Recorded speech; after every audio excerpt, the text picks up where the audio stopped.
ये गुरुदेव के चरणों में कोटि कोटि वंदन। जय जिनेन्द्र। भारती बहन। जय जाप जिनेन्द्र। जाप से शुरू करते हैं, फिर ध्यान, फिर स्वाध्याय। ओम ह्रीं नमो अरहंता। ओम ह्रीं नमो सिद्धा। ओम ह्रीं नमो आयर्या। ओम ह्रीं वज्राया। ओम नमो योगे सब साहु। ओम ह्रीं आर्य। ओम અવાજ નથી આવતો બરાબર દિનેશજી. हाँ બ્રેક થાય છે. हाँ हाँ हाँ। ये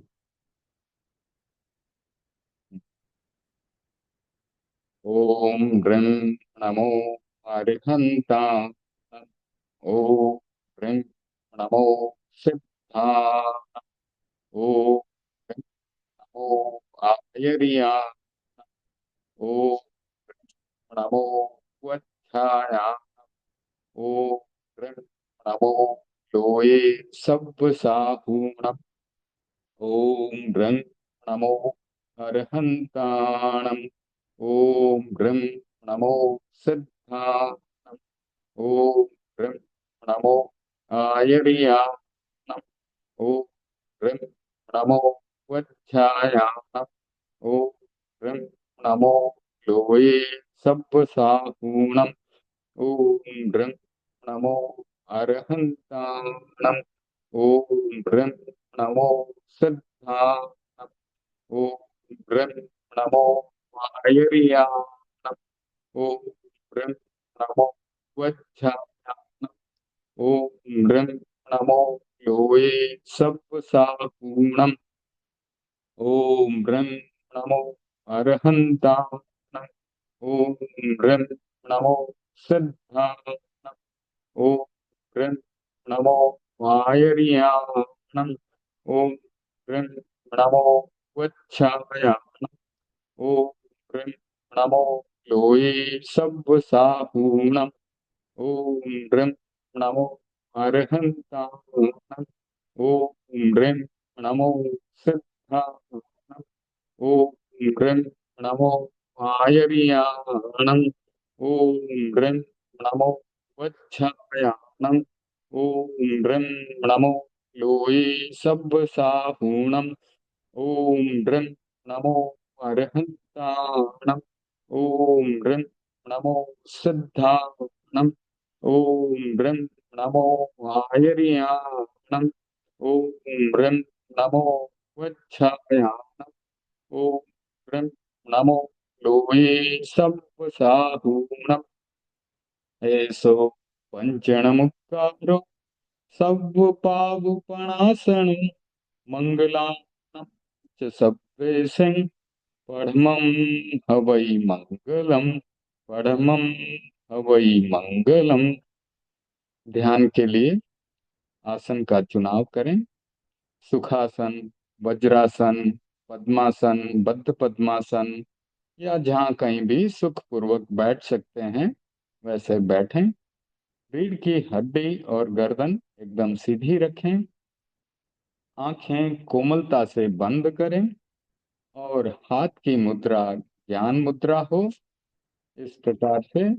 या वीतराग मुद्रा। ज्ञान मुद्रा में अंगूठे के साथ तर्जनी को मिलाकर बाकी हथेली को हम सीधा रखेंगे ऐसे, और उसको घुटने पे रखते हैं। और वीतराग मुद्रा में एक हथेली के ऊपर, अपने लेफ्ट हैंड की हथेली के ऊपर राइट हैंड की हथेली को रखकर उसे गोद में रखते हैं। इस प्रकार से आसन और मुद्रा का चुनाव करें। शरीर की पकड़ को ढीला छोड़ें और प्रतिमा की भांति अडोल, लाइक ए स्टैच्यू। शरीर में कोई प्रकंपन नहीं गए। अब अपने चित्त को शरीर के एक एक अंग पर ले जाएंगे। उसके पहले हम प्रेक्षा ध्यान का संकल्प करेंगे। मैं चित्त शुद्धि के लिए प्रेक्षा ध्यान का प्रयोग कर रहा हूँ। मैं चित्त शुद्धि के लिए प्रेक्षा ध्यान का प्रयोग कर रहा हूँ। मैं चित्त शुद्धि के लिए प्रेक्षा ध्यान का प्रयोग कर रहा हूँ।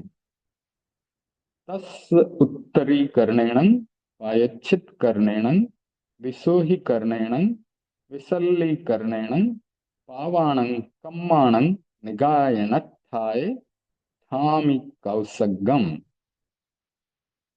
अपने ध्यान को अपने दाएं पैर के अंगूठे पर लगाएं। वहां पर होते हुए प्रकंपनों का उनको देखें, स्पंदनों को देखें। वहां पर अपना स्नायु संस्थान है, कोशिकाएं हैं, रक्त वाहिनी है, मांसपेशियां हैं। सबको देखें, उनका अनुभव करें और अंगूठे को प्रेम पूर्वक शिथिल होने का सुझाव दें। मेरा अंगूठा शिथिल हो रहा है, शिथिल हो गया है। इसी प्रकार एक एक अंग को देखकर रिलैक्स या शिथिल करना है। मेरे दाहिने पैर की अंगुलियां, पंजा, तलुआ, एड़ी सब शिथिल हो रहे हैं, शिथिल हो गए हैं। दाहिने पैर का टखना, पिंडली, घुटना सब शिथिल हो रहे हैं, शिथिल हो गए हैं। दाहिने पैर का जांघें और कमर तक का भाग शिथिल हो रहा है, शिथिल हो गया है। अब बाएं पैर के अंगूठे पर ध्यान लगाएं। प्रेम पूर्वक शिथिल होने का सुझाव दें। बाएं पैर का अंगूठा शिथिल हो रहा है, शिथिल हो गया है। बाएं पैर की अंगुलियां, पंजा, तलुआ, एड़ी, टखना सब शिथिल हो रहे हैं, शिथिल हो गए हैं। बाएं पैर की जांघ, बाएं पैर की पिंडली और घुटने तक का भाग शिथिल हो रहा है, शिथिल हो गया है। बाएं पैर की जांघ और कमर तक का भाग शिथिल हो रहा है, शिथिल हो गया है। दोनों पैरों का कमर तक का भाग एकदम शिथिल हो गया है।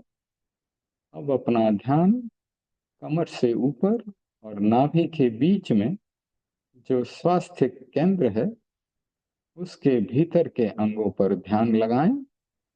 लीवर, यकृत जिसे कहते हैं, प्लीहा, छोटी आंत, बड़ी आंत, इंटेस्टाइन जिसे कहते हैं, गोनाड्स, एड्रिनलिन ग्लैंड्स, पूरा पाचन तंत्र शिथिल हो रहा है, शिथिल हो गया है।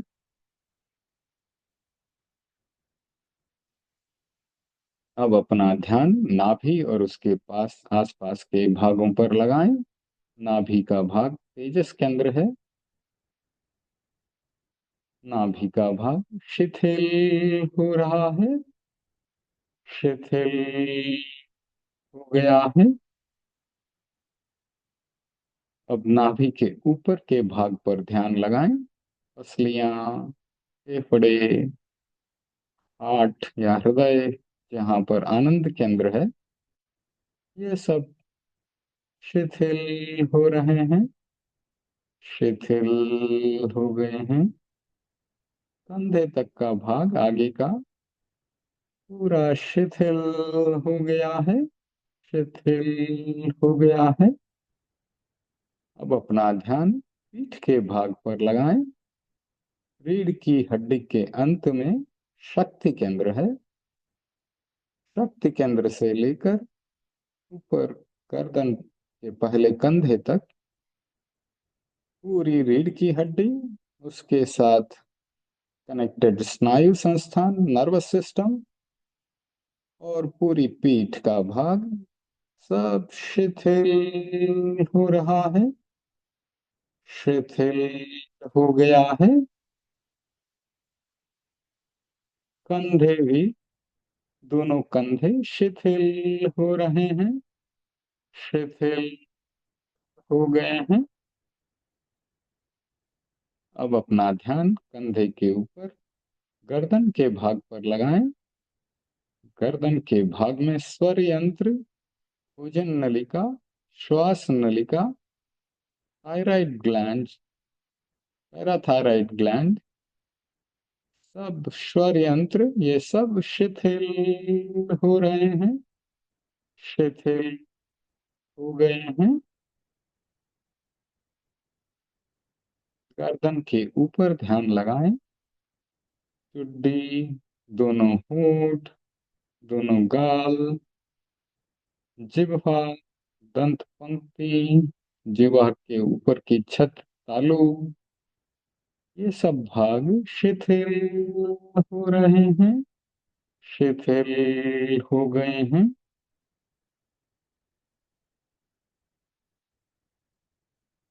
अब इसके ऊपर ध्यान लगाएं। नासिका छिद्र, नाक, दोनों कान जहां ब्रह्म केंद्र है, अप्रमाद केंद्र है, दोनों कानों में। नासिका के अग्रभाग पर प्राण केंद्र है, जिह्वा पर ब्रह्म केंद्र है। नाक के ऊपर दोनों आंखें, चक्षुष केंद्र, आंखों के बीच प्रकृति में, दोनों आंखों के बीचों बीच दर्शन केंद्र, ललाट के बीचों बीच ज्योति केंद्र। पूरे लाट तक का भाग शिथिल हो रहा है, शिथिल हो रहा है, शिथिल हो गया है। ललाट के ऊपर और आसपास मस्तिष्क का भाग, hypothalamus, left brain, right brain, चोटी का भाग, ज्ञान केंद्र, सब शिथिल हो रहे हैं, शिथिल हो गए हैं। पूरा शरीर शिथिल हो गया है। Feel the complete relaxation. Feel like a statue.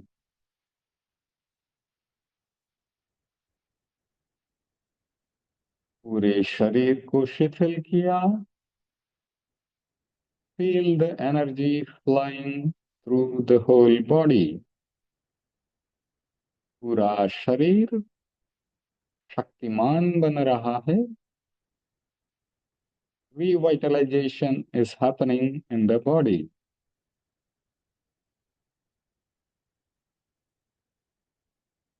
गहरी शिथिलता, शांति और समता का अनुभव। अपनी स्वयं की आंखों से अपने भीतर देखने का अनुभव। आत्मा से आत्मा को देखने का अनुभव। आत्मा शरीर व्यापी है, शरीर के कण कण में व्याप्त है, लेकिन वह बहुत ही सूक्ष्म है, हमारे चर्म चक्षुओं की पकड़ के बाहर है। शरीर स्थूल है। शरीर के अंगों को हम देखते हैं, जानते हैं अपने चर्म चक्षुओं से। उन्हीं स्थूल शरीर के अंगों को देखते देखते सूक्ष्म आत्मा तक पहुंचने का यह प्रयोग।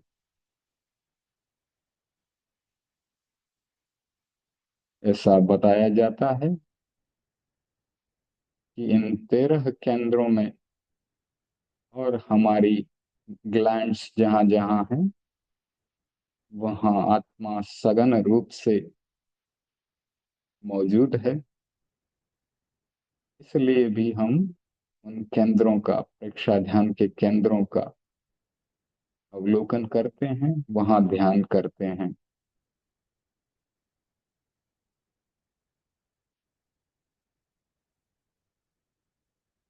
आज फिर से अंतर यात्रा का प्रयोग करेंगे।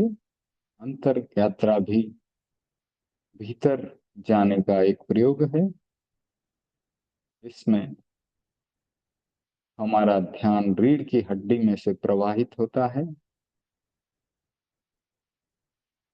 ईड़ा, पिंगला और सुषुम्ना में से सुषुम्ना नाड़ी जो है रीढ़ की हड्डी में से होकर गुजरती है और हमारा ध्यान सुषुम्ना में प्रवाहित होता है।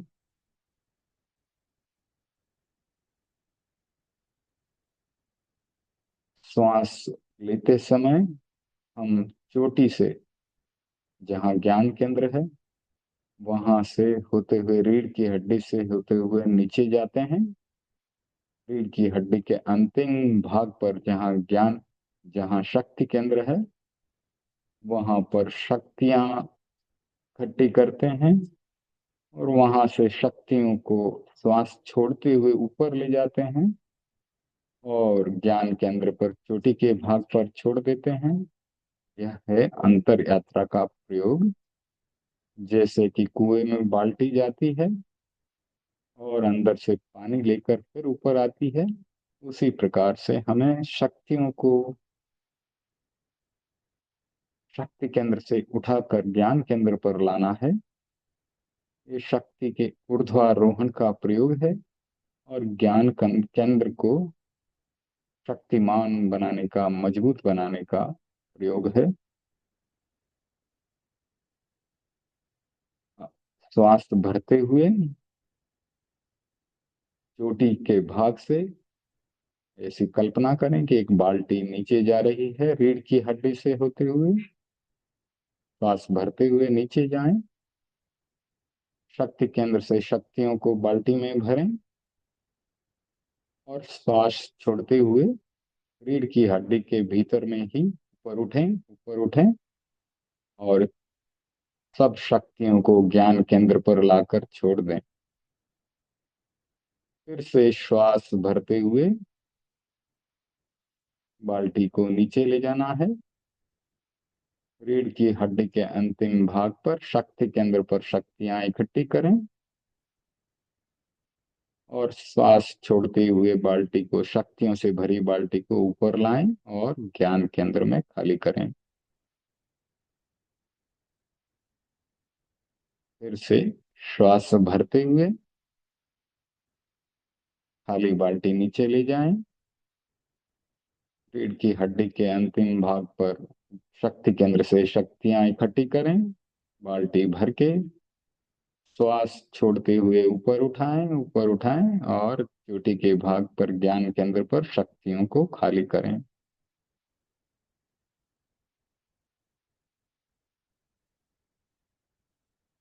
फिर से श्वास भरते हुए खाली बाल्टी नीचे ले जाएं और ज्ञान केंद्र से शक्ति केंद्र की तरफ जाना है। शक्ति केंद्र पर शक्तियों को इकट्ठा करें और श्वास छोड़ते हुए ऊपर लाके ज्ञान केंद्र पर शक्तियों को खाली करें।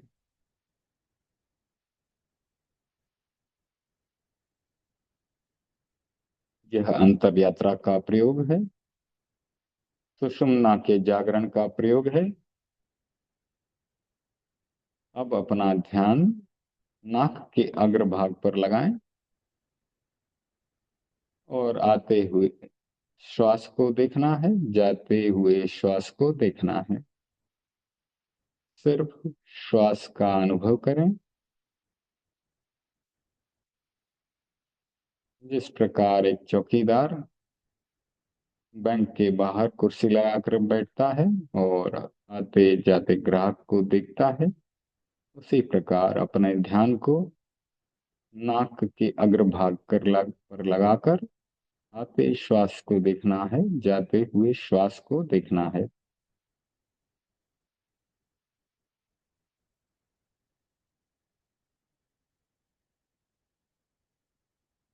सिर्फ श्वास पर ध्यान।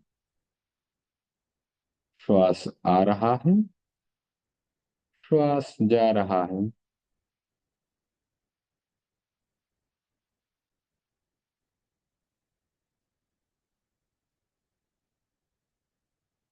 इस क्षण में सिर्फ श्वास का अनुभव। श्वास आ रहा है, श्वास जा रहा है।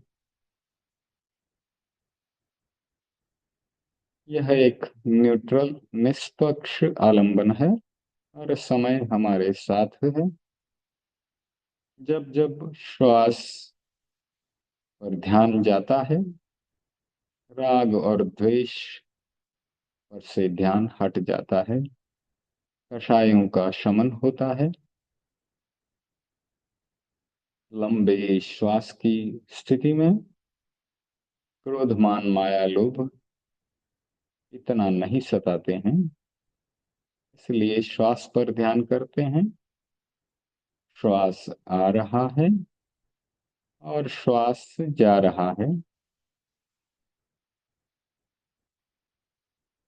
सिर्फ श्वास पर ध्यान। और कोई विचार आता है तो उसे भी देखें, ज्ञाता दृष्टा भाव से सिर्फ जानना है और देखना है। यही हमारी आत्मा का मूल स्वभाव है, जानना और देखना। श्वास को जानें और देखें।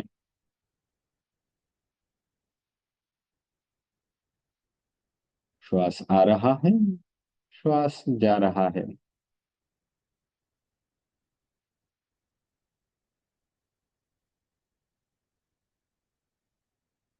पूरा ध्यान नाक के अग्रभाग पर और श्वास को आते जाते देखना है।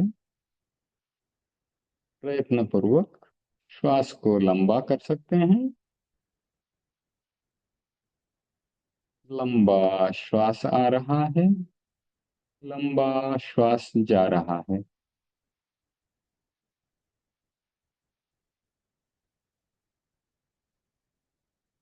पूरा ध्यान श्वास पर, नाक के अग्रभाग पर। लंबा श्वास आ रहा है, लंबा श्वास जा रहा है। श्वास रक्षा का यह प्रयोग प्राण केंद्र पर ध्यान लगाने से हमारे 10 प्रकार के प्राण मजबूत होते हैं।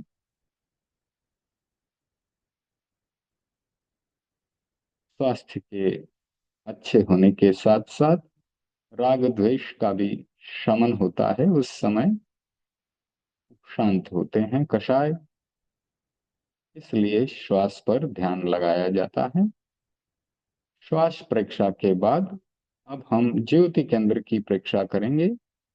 ललाट के बीचों बीच जहां तिलक या बिंदिया लगाई जाती है, वह ज्योति केंद्र है।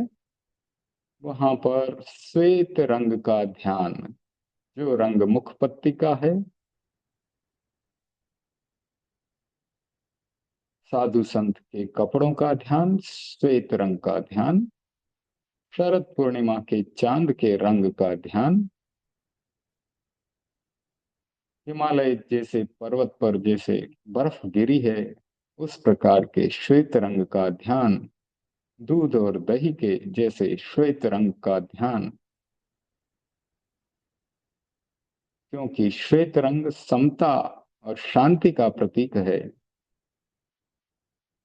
शरद पूर्णिमा की चांद की किरणें, पूर्णमासी का बड़ा चांद, उसे ललाट के बीचों बीच देखें और उसकी शीतल किरणों का अनुभव करें। इसकी शीतल किरणें हमारे चारों तरफ फैल रही है, हमारे जीवन में शांति और समता का विकास कर रही हैं। श्वास के साथ श्वेत किरणें भीतर जा रही हैं और श्वास के साथ बाहर आ रही हैं। सब तरफ श्वेत रंग की चमकीली किरणें फैली हुई हैं। शरद पूर्णिमा में रात्रि के समय जो शांति का वातावरण है उसका अनुभव करें।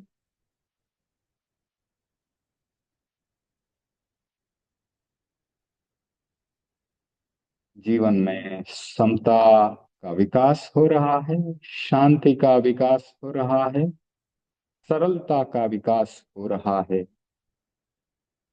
शांति, समता, सरलता का प्रतीक ये श्वेत रंग हमारे भीतर भी इन गुणों का विकास कर रहा है।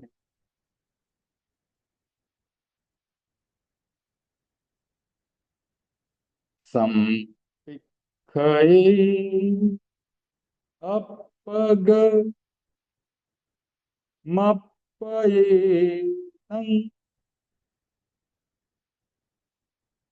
स्वयं स्वयं को देखें, आत्मा से आत्मा को देखें। पूरे ध्यान में हम आत्मा को प्राप्त करने का प्रयास करते हैं।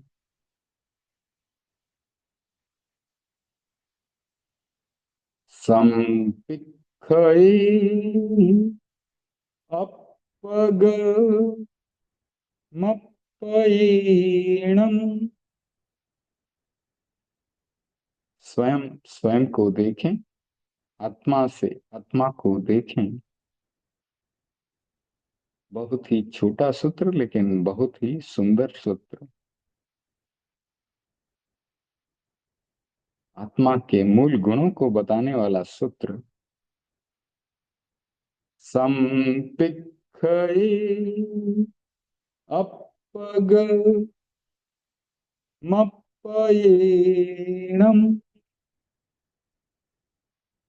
स्वयं स्वयं को देखें, आत्मा से आत्मा को देखें। आहम सुविज्जा चरणं प्रमुखम। दुख मुक्ति के लिए विद्या और आचार का अनुशीलन करें। भगवान ने दुख मुक्ति का सुंदर उपाय बता दिया एक छोटे से सूत्र में। विद्या यानी ज्ञान प्राप्त करें और फिर उसके ऊपर आचरण करें। हम सुविद्या चरणम प्रमुखम। दुख मुक्ति के लिए विद्या और आचार का अनुशीलन करें। कल राकेश बप्पा जी के प्रवचन में, पूरे प्रवचन में सुखी कैसे बने इसी का विस्तार से वर्णन था। और भगवान ने तो दो शब्दों में या दो लाइनों में कह दें, इस सूत्र में पूरा रहस्य प्रकट कर दिया कि दुख मुक्ति के लिए ज्ञान और आचार का अनुशीलन करना है। सभी जीव सुखी होना चाहते हैं, लेकिन सुखी होने के लिए ज्ञान प्राप्त करना पड़ेगा और सही आचरण करना पड़ेगा। हम सुविद्या चरणम प्रमुखम। दुख मुक्ति के लिए विद्या और आचार का अनुशीलन करें। राकेश बप्पा जी के प्रवचन बहुत अच्छे हैं, सभी को सुनना चाहिए। आज भी 10:30 से 12:30 inter continental hotel festival city में उनका प्रवचन होगा। हम भी सुनने का प्रयास करेंगे। अपना सच में से जा मैं तिम भुए शुक पये। स्वयं सत्य को खोजें और सबके साथ मैत्री करें। अपना सच में से जा मित्यं भुवेषु कप्पय। स्वयं सत्य को खोजें, सभी जीवों के साथ मैत्री करें। कोई हमारा शत्रु है ही नहीं। 84 लाख जीव योनि में जितने भी जीव हैं सभी मेरे मित्र हैं। अपना सच में से जा मित्यं भुवेषु कप्पय। भगवान ने स्वयं सत्य को खोजा। जितने भी केवली हुए हैं स्वयं सत्य को खोजते हैं। असच्चा केवली तो ऐसे केवली हैं जिनको शायद धर्म सुनने को नहीं मिलता है, फिर भी वे स्वयं सत्य को खोजते हैं। कर्मों का क्षय होते होते वे केवली बन जाते हैं। उसी प्रकार सबको अपने सत्य को स्वयं खोजना है, सभी जीवों के साथ मैत्री करनी है। एगो में साशो अप्पा नानदंसन संजुआ। शेषा में बाहिरा भावा सब्बे संजोग लक्षणा। मेरी आत्मा शाश्वत है, ज्ञान दर्शन लक्षणों से युक्त है। बाकी सब बाहरी भाव संयोग वियोग लक्षणों वाले हैं। जिसका संयोग होता है उसका वियोग होता है, निश्चित है। एगो में शाशो अप्पा नानदंसन संजुआ। शेषा में बाहिरा भावा सब्बे संजोग लक्षणा। आत्मा शाश्वत है, ज्ञान दर्शन युक्त है। बाकी सब बाहरी भाव संयोग वियोग लक्षणों वाले हैं। एगो में शाशो अप्पा नानदंसन संजुआ। शेषा में बाहिरा भावा सब्बे संजोग लक्षणा। आत्मा शाश्वत है, ज्ञान दर्शन युक्त है। बाकी सब बाहरी भाव संयोग वियोग लक्षणों वाले हैं। यह अनुप्रेक्षा का प्रयोग हमने किया। अच्छी भावना को, अच्छे सूत्रों को 3 3 बार दोहराया। आज हमने शरीर प्रेक्षा की, श्वास प्रेक्षा की, चैतन्य केंद्रों की प्रेक्षा की, रंग का ध्यान किया जिसे लेश्या ध्यान कहते हैं, और अनुप्रेक्षा की, अंतर यात्रा भी की। आज का ध्यान का प्रयोग संपन्न करेंगे। धीमे धीमे अपनी आंखों को खोल सकते हैं। शरण सूत्र का उच्चारण करते हुए ध्यान संपन्न करेंगे। अरहंते शरणं पवज्जामि, सिद्धे शरणं पवज्जामि, साहु शरणं पवज्जामि, केवलीपनत्तं धम्मं शरणं पवज्जामि। अरहंते शरणं पवज्जामि, सिद्धे शरणं पवज्जामि, साहु शरणं पवज्जामि, केवलीपनत्तं धम्मं शरणं पवज्जामि। अरहंते शरणं पवज्जामि, सिद्धे शरणं पवज्जामि, साहु शरणं पवज्जामि, केवलीपनत्तं धम्मं शरणं पवज्जामि। कल्याण मंदिर के 28वें श्लोक का अध्ययन चालू था, उसे आज पूरा करेंगे।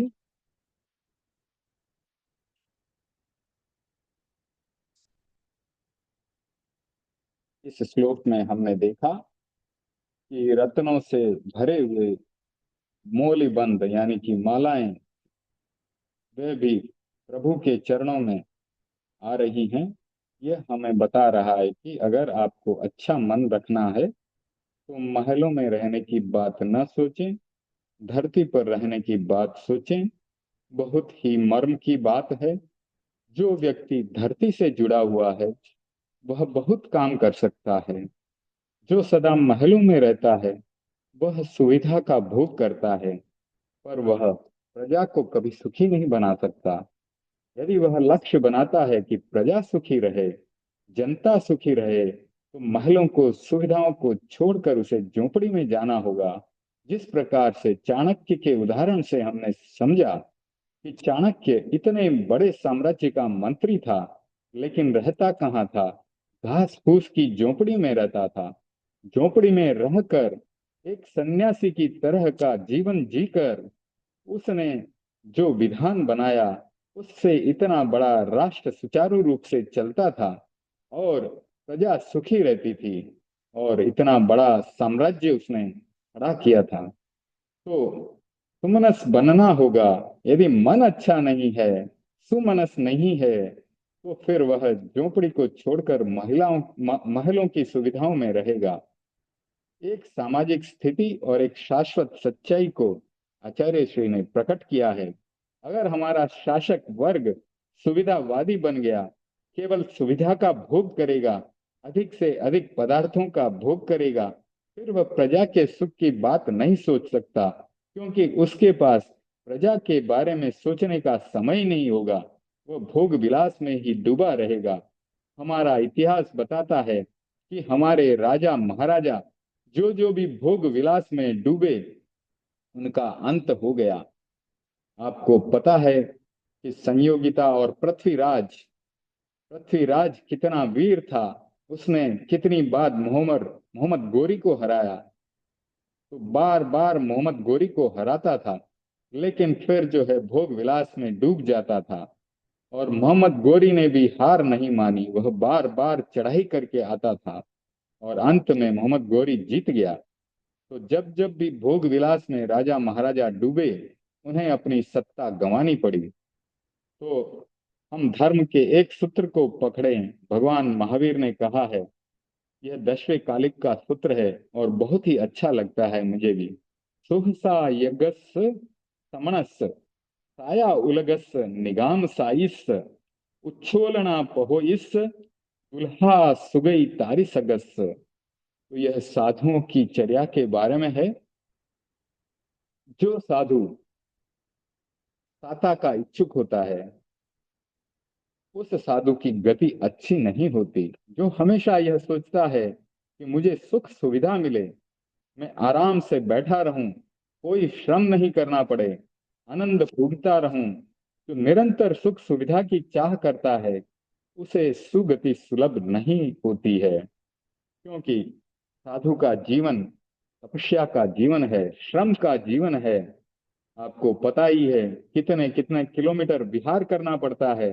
कहीं पानी नहीं मिलता तो कहीं खाना नहीं मिलता, समय पर भोजन नहीं मिला तो उस दिन उपवास हो जाएगा, एकासन हो जाएगा। तो इस प्रकार साधु संतों की चर्या बहुत कठिन है।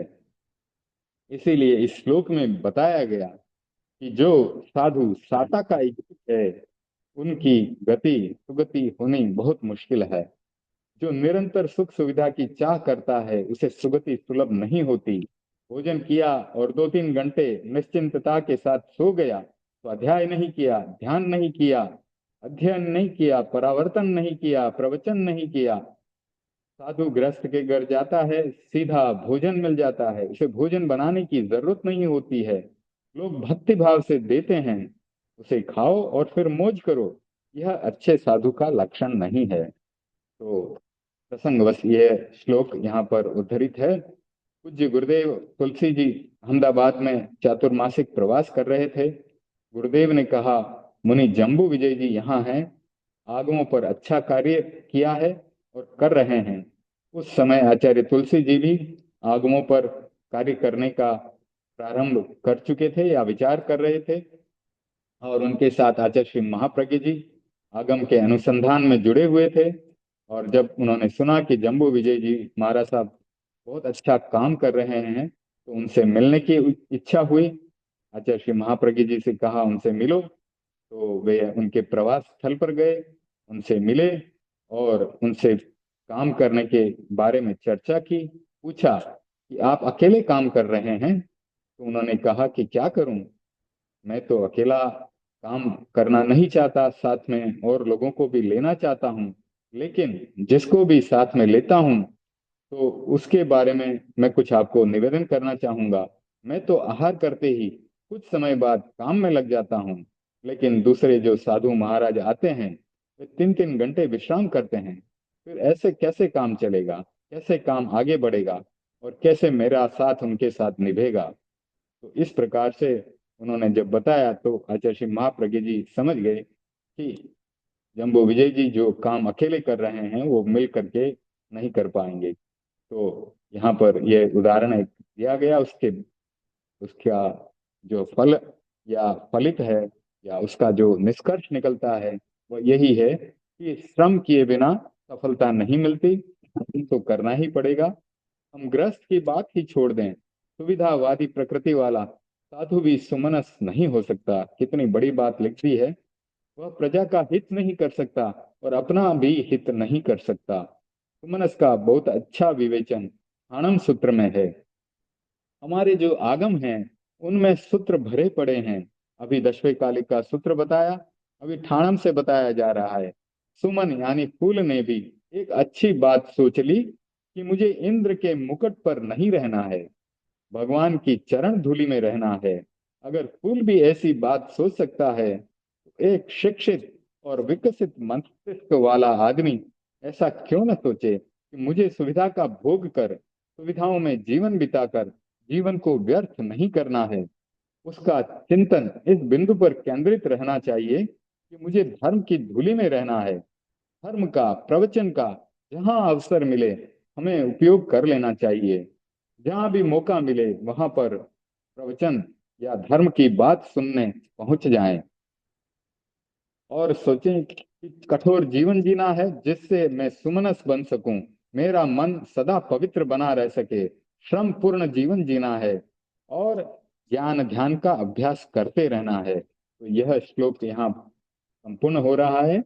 दिव्य सृजोजिन नमत त्रिदशाधिपाना मुत्सृज्य रत्न चितानपि मौलिबंधान पादोश्रयन्ति भवतो यदि वा परत्र तत्संग में सुमनसो नरमंत एव। यानी सुमनस व्यक्तियों का जो मन है वो भगवान के चरणों में ही रमन करता है। जिस प्रकार नमन करते हुए इंद्र के मुकुट से जो मणिबंध है, मालाएं हैं, वे भगवान के चरणों में पहुंच जाती है, उसी प्रकार से सुंदर मन वाले व्यक्ति का मन भी जो है भगवान के चरणों में ही रमन करना चाहता है, भक्ति में, प्रवचन में, श्रद्धा में ही रमन करना चाहता है। इस प्रकार से एक बहुत ही सुंदर श्लोक का आज अध्ययन पूरा हुआ। अब आगे हम फिर से भक्तामर की तरफ जा रहे हैं। 29वां श्लोक और 30वां श्लोक आज लेना है हमें।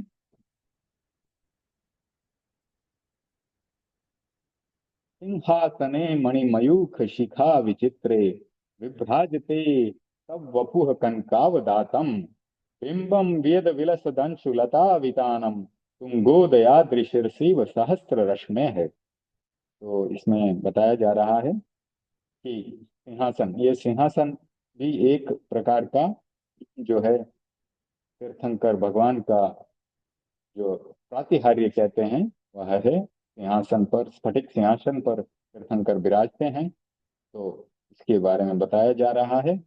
मणिमयूख शिखा विचित्र सिंहासन जो होता है वहां पर नाना प्रकार की मणियां, मणियों की किरणों के अग्रभाग से रंग बिरंगे सिंहासन पर तुम्हारा स्वर्ण के समान उज्जवल शरीर।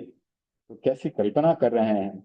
विभ्राजते तब वपुः कनकावदातम, कनक यानी स्वर्ण, यानी विभ्राजते यानी वहां पर विराजमान है। तब वपुः कनकावदातम, स्वर्ण के समान उज्जवल शरीर वैसे ही शोभित हो रहा है। कैसे शोभित हो रहा है। बिंबम वेद विलस दंशु लता वितानम तुंगोदयाद्रि शीर्षिव सहस्त्र रश्मे। यानी एक पहाड़ है, उसके ऊपर सूर्य का बिंब कैसा होता है, तो मणियों की किरणों के अग्रभाग से रंग बिरंगे सिंहासन पर तुम्हारा स्वर्ण के समान उज्जवल शरीर वैसे ही शोभित होता है जैसे उन्नत उदयाचल के शिखर पर आकाश में चमकती हुई किरण लताओं के विस्तार वाला सूर्य का बिंब। तो बहुत सुंदर प्रकृति के साथ कल्पना करते हुए ये अच्छा श्लोक बन गया है, जैसे कि आचार्य श्री मानतुंग जी ने बनाया और आचार्य श्री महाप्रज्ञ जी उसका विवेचन कर रहे हैं। अब हम विस्तार से इसका विवेचन लेते हैं।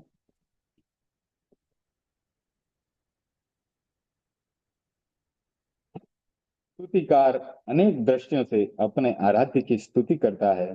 वह अंतर जगत और बाह्य जगत दोनों को देखता है, दोनों की विशेषताओं का आलेखन करता है। जैन दर्शन में उपादान और निमित्त दोनों का महत्वपूर्ण स्थान माना गया है। निमित्तों को गौण न करें। बा, What's that body? बाहरी निमित्तों से शरीर की स्थिति बदल जाती है। एक आदमी कपड़ा पहनता है और बड़े चातुर्य के साथ पहनता है, अच्छा लगने लग जाता है। कहा गया कि वस्त्रवान सभा को जीत लेता है। जो आदमी ढंग से वस्त्र नहीं पहनता वो अच्छा नहीं लगता। अभी अभी की घटना आपको सुना रहा हूँ। जेलेंस्की और ट्रंप के बीच में बहुत ही महत्वपूर्ण मीटिंग हुई और आपने शायद समाचार पत्रों में सुना भी होगा। वो मीटिंग विफल हो गई। जेलेंस्की, जो कि रूस और उसके राज्य के बीच में युद्ध चल रहा है, और जेलेंस्की युद्ध शांति के लिए ट्रंप से मिलने गए। वहां पर ट्रंप को यह उचित नहीं लगा कि ट्रंप तो सूट में पहने बैठे हैं, सूट पहनकर, और जेलेंस्की है वो साधारण कपड़ों में उठ करके पहुंच गए हैं, शायद टी शर्ट जैसा कुछ पहन रखा है। तो वह उन्हें अच्छा नहीं लगा। तो यहाँ पर जो बताया जा रहा है, जो आदमी ढंग से वस्त्र नहीं पहनता वह अच्छा नहीं लगता, और वह मीटिंग विफल हो गई। तो जो गृहस्थ व्यक्ति होते हैं उनको अपने परिधान पर भी ध्यान रखना चाहिए, सौम्य वस्त्र पहनना चाहिए। आजकल फैशन के जमाने में फैशन के पीछे हम इतने, कह सकता हूं कि पागल जैसे उसका अनुकरण करते हैं, तो वह भी ठीक नहीं लगता। अवसर देख करके अपने वस्त्र पहनने चाहिए और अंधानुकरण में नहीं जाना चाहिए। तो वस्त्र और पारिपार्श्विक वातावरण से बहुत बदलाव घटित हो जाता है, शरीर की स्थिति भी प्रभावित हो जाती है। स्तुतिकार पारिपार्श्विक वातावरण के संदर्भ में भगवान ऋषभ के व्यक्तित्व का अवगाहन कर रहे हैं। उन्होंने पहले देखा कि अशोक वृक्ष के संश्रय में भगवान ऋषभ का शरीर कैसा लग रहा है। जो 27वां श्लोक था उसमें अशोक वृक्ष के साथ हमने भगवान ऋषभ का वर्णन या शरीर का वर्णन देखा था। अब आचार्य मानतुंग जी देख रहे हैं कि सिंहासन पर आसीन भगवान ऋषभ का शरीर कैसा लग रहा है। स्तुतिकार ने बड़ी सूक्ष्मता से आदिनाथ भगवान के शरीर को देखा, सिंहासन को देखा। सिंहासन रत्नों से जटित है, मणियों से विभूषित है। उन मणियों से चारों ओर रश्मियां प्रस्फुटित हो रही हैं। उन रश्मियों के मध्य विराजित भगवान का शरीर स्वर्ण जैसा अवदात प्रभासित हो रहा है। स्वर्णिम शरीर, रत्न जटित सिंहासन तथा मणि मिश्रित रश्मियों से ऐसा लग रहा है जैसे अंशु किरणों की एक लता बन गई है। अंशु किरणें, अंशुमाली सूर्य को कहते हैं, और सूर्य की किरणों की एक लता बन गई है, एक माला बन गई है। वह अंशुलता चारों ओर फैल रही है। सूर्य की प्रभाती किरणें चारों ओर अपनी लालिमा बिखेर रही हैं। वह सूर्य उदयाचल के शिखर पर है। जब सूर्य उदयाचल के शिखर पर होता है तब जो लालिमा और अरुणिमा होती है वह मध्याह्न के सूर्य में नहीं होती है। आपने देखा होगा सूर्योदय के समय रंग अलग होता है और बाद में रंग अलग हो जाता है। तो उस समय की अरुणिमा में सूर्य का जैसा बिंब लग रहा है वैसे ही सिंहासन पर भगवान का शरीर लग रहा है। तुलना करें, एक और उदयाचल शिखर, दूसरी ओर भगवान ऋषभ का सिंहासन, दोनों एक जैसे लग रहे हैं। कवि की कल्पना है और कल्पना की शक्ति से उन्होंने एक सुंदर श्लोक का निर्माण किया है। एक और उदयाचल शिखर से चारों ओर सूर्य की रश्मियां फैल रही है हमें भी एक बार हिमालय को नजदीक से देखने का अवसर प्राप्त हुआ था। सुबह सुबह जल्दी उठ करके उस हिमालय की चोटियों का निरीक्षण कर रहे थे। बर्फ से भरी हुई हिमालय की चोटियों में से सूर्य का उदय हो रहा था, बहुत सुंदर लग रहा था। उसी की कल्पना से कवि ने श्लोक बनाया है। तो एक तरफ सूर्य की रश्मियां शिखर पर फैल रही हैं, दूसरी ओर सिंहासन से मणि मिश्रित रश्मियां चारों ओर प्रसृत हो रही है। जैसे सूर्य की सतरंगी रश्मियां किरणें फैल रही हैं, वैसे ही मणियों से विचित्र प्रकार की नाना रंगों से युक्त किरणें निकल रही हैं, रश्मियां निकल रही हैं। उन रश्मियों के बीच जैसे सूर्य का बिंब चमक रहा है, वैसे ही सिंहासन के प्रकाश के मध्य भगवान का शरीर स्वर्ण के समान चमक रहा है। अशोक वृक्ष, सिंहासन, चामर, ये प्रातिहार्य अतिशय माने जाते हैं। सिंहासन कैसा होता है, इस संदर्भ में अनेक प्रकार के चिंतन हैं।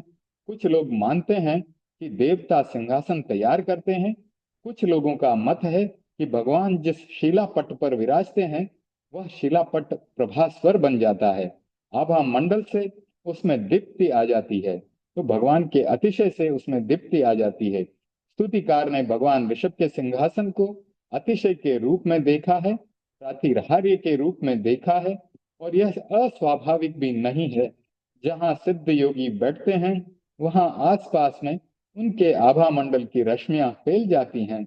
यह अलग बात है कि हम उन्हें अपनी आंखों से देख पाएं या न देख पाएं। पूज्य गुरुदेव दिल्ली में प्रवास कर रहे थे, तो चित्तूर से एक व्यक्ति आया।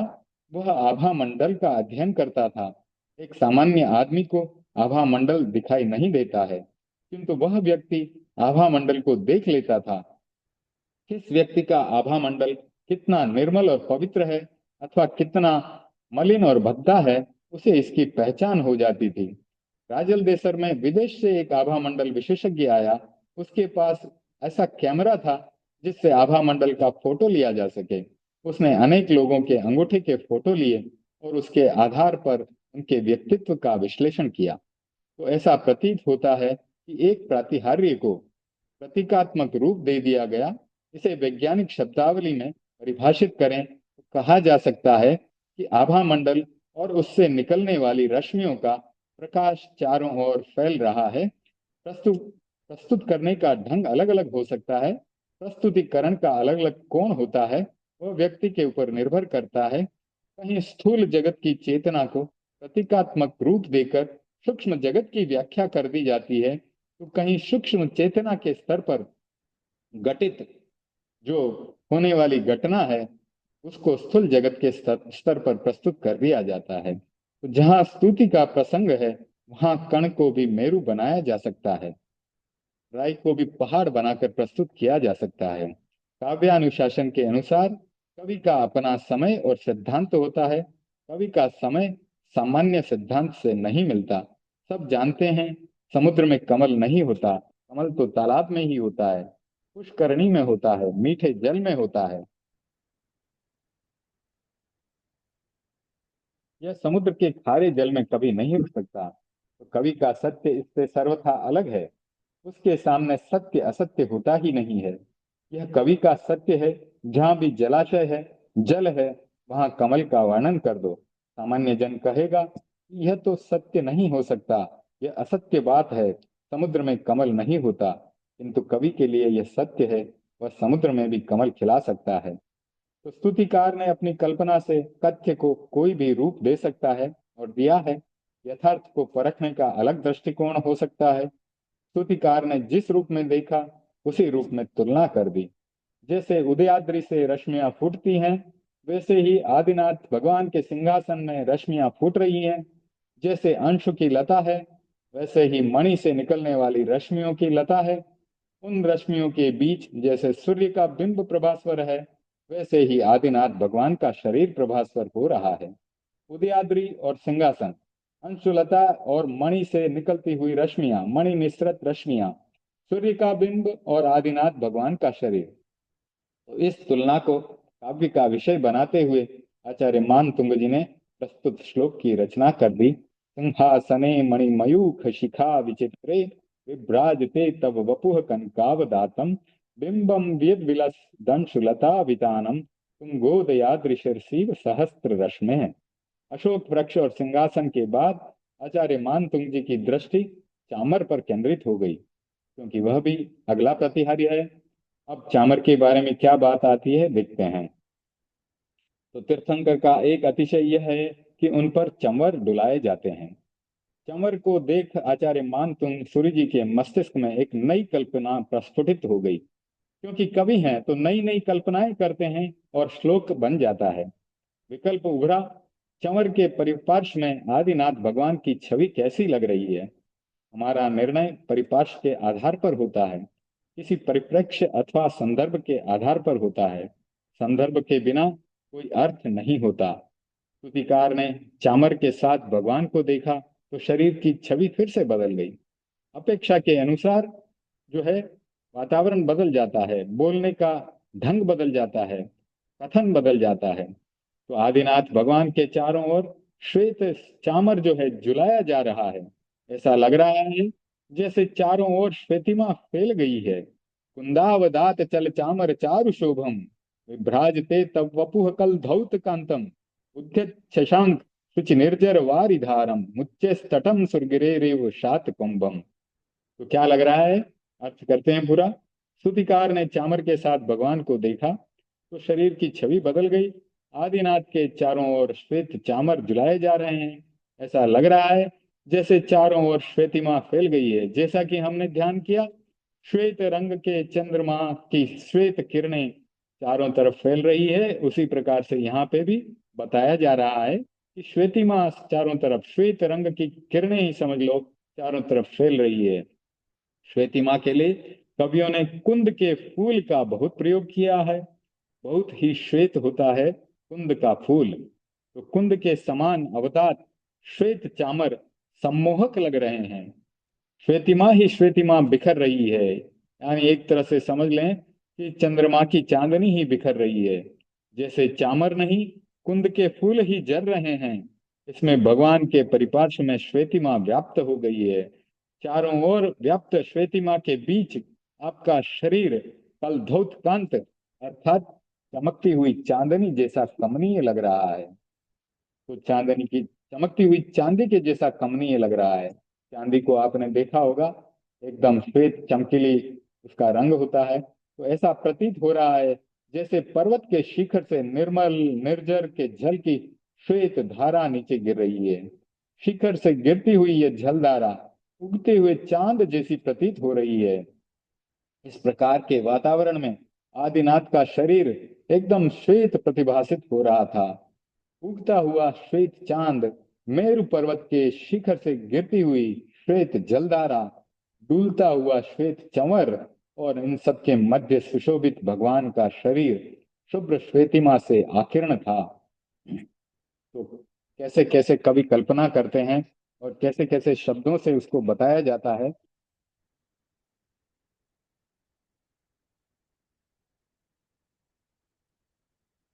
तो जो शब्द हैं, कुंदावदात चल चामर चारु शोभम, यानी कि जो शोभा है वो कुंद के पुष्प के समान है। कल धौत कांतम यानी कांचन कमनीय, बहुत ही अच्छी लगने वाली। सुरगिरि यानी मेरु पर्वत, उद्यत शशांक शुचि निर्जर वारिधारम, यानी कि चंद्र जब उदय होता है और जैसे पवित्र जल की धारा झरने से गिरती है उस प्रकार का। शात कुंभम स्वर्णमय, और उच्चे तटम का मतलब है उन्नत शिखर। तो ये हम शाब्दिक अर्थ भी साथ के साथ लेते जा रहे हैं। कुंद के फूल की तरह उज्जवल चलायमान चंवर से रमणीय शोभा वाला शरीर, श्वेत स्वर्ण की भांति। आपने व्हाइट गोल्ड नाम सुना होगा, सफेद स्वर्ण, उसकी तरह जैसे ही कमनीय लग रहा है, वैसे ही उदित होते हुए चंद्रमा के समान धवल निर्जर सफेद झरने की जलधारा वाला स्वर्णमय मेरु पर्वत का उन्नत शिखर। जैसे मैंने आपको बताया था कि हिमालय पर्वत की चोटियां भी एकदम श्वेत लगती हैं, बर्फ से भरी हुई जब लगती हैं, तो इसी प्रकार का कुछ दृश्य दिखाई देता है। मानतुंग जी ने जब अशोक वृक्ष के साथ ऋषभ भगवान को देखा तब नीले रंग के साथ भगवान के दर्शन हुए। जब सिंहासन पर आसीन ऋषभ भगवान को देखा तब अरुणिमा के साथ भगवान के दर्शन हुए, यानी अरुणोदय। का जो रंग होता है, सूर्योदय का जो रंग होता है, कैसा केसरिया लाल रंग होता है, उस प्रकार से भगवान को देखा। और जब चामर के साथ भगवान को देखा, तब श्वेत वर्ण के साथ भगवान के दर्शन हुए। नीला रंग, अरुण रंग और श्वेत रंग, ये तीनों रंग ध्यान के लिए बड़े उपयोगी हैं। तो हम हर रविवार को श्वेत रंग का ध्यान करते हैं, और यह एक जो है ध्यान का बहुत अच्छा प्रयोग है। लक्ष्य ध्यान का प्रयोग भी इसे कहते हैं। तो भगवान की स्तुति का पाठ करने वाले केवल श्लोकों का पाठ करते हैं, शब्दों का उच्चारण करते हैं। यह तो अच्छा उपक्रम है ही, किंतु इससे एक सेकंड जरा, समीर जी का फोन आ रहा है, मैं जरा लेता हूँ 2 मिनट के लिए।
आकर्षण के बाद वो भी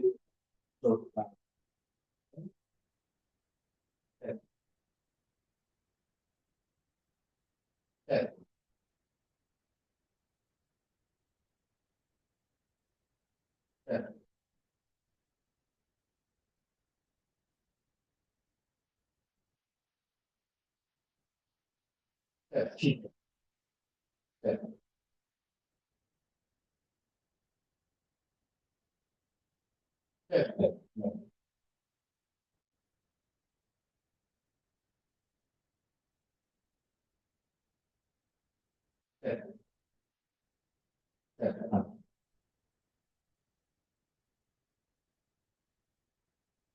हाँ, सही। हाँ, हाँ, मैं कैलेंडर देख कर, हाँ, कैलेंडर देख लूंगा। ठीक, ठीक है।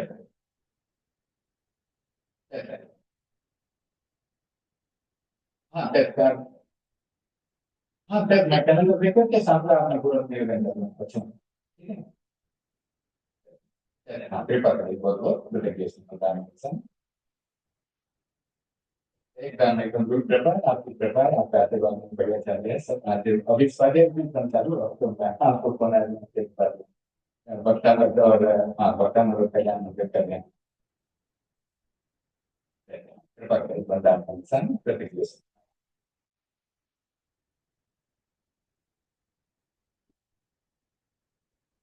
हाँ, तो सामने नियोजिका जी का फोन आ गया था बीच में, तो इसके लिए माफी चाहता हूँ। तो हम बात कर रहे थे कि जो कवि जो है वो कल्पना कर रहे हैं, और ये तीनों रंगों के ध्यान जो हैं हमारे लिए बहुत उपयोगी हैं। भगवान की स्तुति का पाठ करने वाले जो हैं, अगर शब्द के साथ, शब्दों के उच्चारण के साथ अर्थ को भी जोड़ दें और छुपे हुए अर्थ को भी ध्यान में रखें, तो जो शब्दों का उच्चारण है ये अच्छा उपक्रम है, किंतु इससे जहां पहुंचना चाहिए वहां नहीं पहुंचा जा सकता। इससे जो बोध पाठ मिलना चाहिए वह हमें नहीं मिल पाता। हम स्तुति क्यों करते हैं? इसलिए करते हैं कि कुछ लाभ हमें मिले। यदि वह लाभ नहीं मिलता है तो पूरी बात नहीं बनती। हर घटना के पीछे एक बोध पाठ छिपा होता है। जब वह मिलता है तब सार्थकता की अनुभूति होती है। तो हम जो आज ये विस्तार से एक एक श्लोक का अध्ययन कर रहे हैं, एक एक शब्द का विवेचन कर रहे हैं, इसके साथ अगर हम भक्तामर में उतरें तो जो भक्तामर का पाठ 15 मिनट में समाप्त होता है, वह अगर अर्थ के ध्यान के सहित हम करने जाएं तो शायद 1 घंटे में भी पूरा ना होगा। तो पूरा लाभ प्राप्त करने के लिए हम उसके अर्थ के साथ विचार करें। एक घटना यहाँ बताई जा रही है।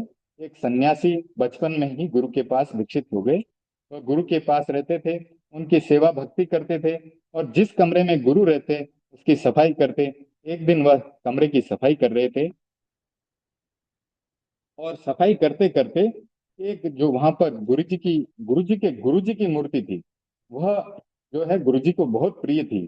तो सफाई करते करते गुरु जी की मूर्ति जो है वो टूट गई। शिष्य के हाथ से वह मूर्ति नीचे गिरी और टूट करके चकनाचूर हो गई। तो शिष्य जो है वो घबरा जाता है। हम भी कुछ करते हैं ऐसा तो घबरा जाते हैं। अब घर में भी काम करते हैं, कोई कांच वगैरह का गिलास टूट जाए तो थोड़ा एक बार मन में लगता है कि इतना अच्छा गिलास था, टूट गया। तो उसको भी, शिष्य को थोड़ा दुख हुआ। उसने सोचा सोचा कि गुरुजी को यह मूर्ति जो है अपने गुरुजी से मिली है। वे गुरु प्रदत्त इस मूर्ति की बहुत ही महिमा गाते थे, और अब इस खंडित मूर्ति को देख करके वे क्या सोचेंगे, अब मैं क्या करूं। अब सहसा उसके मस्तिष्क में एक उपाय सूझा दिमाग में। वो कहते हैं ना कि बत्ती जली तो दिमाग में कौंध गया कोई विचार। कुछ क्षण क्षण बाद जब गुरुजी उस कक्ष में आए तो शिष्य ने प्रणाम कर निवेदन किया कि गुरुजी, एक जिज्ञासा है, आप उसका समाधान करें। गुरुजी बोले, बोलो क्या कहना चाहते हो तुम। तो उन्होंने बताया कि आदमी मरता क्यों है, यह मेरा प्रश्न है। शिष्य ने पूछा कि आदमी क्यों मरता है, मैं इसका कारण जानना चाहता हूँ। तब शिष्य ने जब ये पूछा तो गुरुजी ने उत्तर दिया कि इसका तो सीधा साधा उत्तर है कि उसका समय आ गया। जब समय आ जाता है आदमी मर जाता है। तो उसी समय शिष्य ने जो वस्त्र, अपनी छिपाई हुई मूर्ति को निकाला और गुरुजी के सामने रख दिया और कहा कि गुरुदेव, यह मूर्ति टूट गई। तो गुरुजी ने पूछा कि ये कैसे टूटी। तब शिष्य को तो उत्तर मिल चुका था पहले ही, उसने रटा रटाया उत्तर वापस दे दिया, गुरुदेव इसका समय आ गया था। गुरुजी ने पूछा, समय आ गया? कि हाँ गुरुदेव, आपने ही तो कहा था जब समय आता है तो आदमी मर जाता है, जो चीज उत्पन्न की जाती है वो नष्ट हो जाती है। तो गुरुजी शिष्य के इस कथन पर मुग्ध हो गए, और शिष्य का नाम था बोकोजू। तो यह मतलब एक वास्तविक घटना है। बोकोजू नाम का शिष्य था, और गुरुजी ने कहा कि बोकोजू, मूर्ति टूट गई, कोई बात नहीं, ये कोई बहुत बड़ी बात नहीं है। जो भी चीज बनती है वो बिगड़ना निश्चित है, उसका नष्ट होना निश्चित है। ध्यान में भी हमने बात की थी कि संयोग जिसका भी होता है उसका वियोग होता ही है, और उस वियोग की अवस्था में अपने आप को हमें संभालना है। तो गुरु जी कह रहे हैं कि किंतु तुम इस बात को सदा ध्यान रखना, कभी तुम्हारा कोई प्रिय व्यक्ति चला जाए, कभी निकटस्थ व्यक्ति मर जाए, तो तुम्हें सदा यही सोचना है कि उसका समय आ गया था इसलिए चला गया। इसके सिवाय और कुछ नहीं सोचना है। तो संयोग होता है तो वियोग भी होता है, तो वियोग के समय सिर्फ यह सोचें कि इसका समय आ गया था इसलिए ये चला गया। बोकोजू बोला, गुरुदेव, मेरे लिए यह एक बोध पाठ है। इस मूर्ति के टूटने से जो बोध मिला है उसे मैं सदा याद रखूंगा, कभी नहीं भूलूंगा। बोकोजू ने वैसा ही किया। जब भी कोई घटना घटती, वस्तु नष्ट हो जाती, गायब हो जाती, बोकोजू सोचता उसका समय आ गया, इसलिए वह चली गई। इस बोध पाठ का परिणाम यह आया कि जब भी प्रिय का वियोग उसे हुआ, वो उसे कभी दुखी नहीं बना सका। सदा इस सच्चाई को जिया कि जिसका संयोग हुआ है उसका वियोग निश्चित है। हर घटना हमें एक बोध पाठ देती है, यदि हम लेना जाने। अगर हम घटना से सीखना जाने तो हमें वह बोध पाठ मिल जाएगा। भक्तामर के इन 3 श्लोकों से हमें जो बोध पाठ मिल रहा है वह बहुत ही महत्वपूर्ण है। हम आदिनाथ भगवान का नील, अरुण और श्वेत रंग के साथ ध्यान करें तो अनेक समस्याएं समाहित हो जाएगी। यह लेश्या ध्यान का बहुत ही बड़ा प्रयोग है। नीला रंग जो होता है बहुत ही शांतिदायक होता है, शामक होता है। जो व्यक्ति नीले रंग का ध्यान करता है उसे ट्रैंक्विलाइजर या शामक औषधि लेने की जरूरत नहीं पड़ती। ट्रैंक्विलाइजर कब उपयोग में लिया जाता है? जब बहुत ज्यादा दर्द हो रहा होता है या व्यक्ति को नींद नहीं आ रही होती है, उसको शांति देने के लिए ट्रैंक्विलाइजर की दवाइयां दी जाती है। तो जो व्यक्ति नीले रंग का ध्यान करता है उसकी सहन शक्ति इतनी मजबूत हो जाती है कि उसे किसी भी प्रकार का दर्द जो है, दर्द नहीं लगता। जब हम भक्तामर के इस श्लोक का उच्चारण करें तब अशोक वृक्ष के नीचे अवस्थित भगवान ऋषभ का साक्षात्कार करें। नीले रंग की आभा के मध्य भगवान ऋषभ का ध्यान करें। नीलाभ अशोक वृक्ष, भगवान ऋषभ और नीला रंग तीनों को मानसिक स्तर पर देखने का प्रयत्न करें और इस श्लोक के उच्चारण के साथ उच्चैर अशोक तरु संस्कृत मुन मयूख माप उच्चैर अशोक तरु संस्कृत मुन मयूखम माभाति रूप ममलम भवतो नितांतम स्पष्टो लसत किरण मस्त तमो वितानम बिंबम रवे रिव पयोधर पार्श्ववर्ती। तो नीले रंग के साथ भगवान ऋषभ के साक्षात्कार का यह प्रयोग मानसिक शांति का प्रयोग है, उत्तेजना और आवेश के शमन का प्रयोग है। जब हम सिंहासन पर आसीन भगवान ऋषभ का ध्यान करें तो उसके साथ बाल सूर्य का साक्षात करें। जब सूर्योदय हो रहा है उस समय के अरुणिम रंग, केसरिया रंग का ध्यान उसके साथ करें। यह अरुण रंग का ध्यान, बाल सूर्य का ध्यान आंतरिक शक्तियों के प्रस्फुटन का, अंतर्दृष्टि के जागरण का प्रयोग है। अरुण रंग स्फूर्ति, सक्रियता और जागृति का रंग है। इसमें स्फूर्ति आती है, जागरूकता बढ़ती है। सिंहासन पर आसीन भगवान ऋषभ अरुण रश्मियों का प्रस्फुटन यानी उगते हुए बाल सूर्य के ध्यान के साथ, इस मानसिक कल्पना के साथ इस श्लोक का उच्चारण करें। सिंहासने मणिमयूख शिखा विचित्रे विभ्राजते तब वपुः कनकावदातम बिंबम यद विलसदंशुलता वितानम तुम गोदयादृशर्षिव सहस्त्र रश्मि है। तो ध्यान के प्रयोग के साथ शक्तियों का विस्फोट होता है, आंतरिक शक्तियों का जागरण होता है। तो तीसरा प्रयोग है श्वेत वर्ण के साथ आदिनाथ भगवान का ध्यान। डुलता हुआ चंवर है, श्वेत चंद्रमा की किरणें हैं, कुंद के फूल हैं तथा मेरु शिखर से गिरती हुई जल की श्वेत धारा के बीच में आदिनाथ भगवान का साक्षात्कार। इस मानसिक कल्पना के साथ प्रस्तुत श्लोक का धीर गंभीर ध्वनि में उच्चारण करें। कुंदावदात चल चामर चारु शोभम विभ्राजते तब वपुः कलधौत कांतम उद्यत शशांक शुचि निर्जर वारिधारम उच्चे तटम सुरगिरेरिव शात कुंभम। तो यह श्वेत रंग का ध्यान आवेश और उत्तेजना के उपशमन का महत्वपूर्ण प्रयोग है।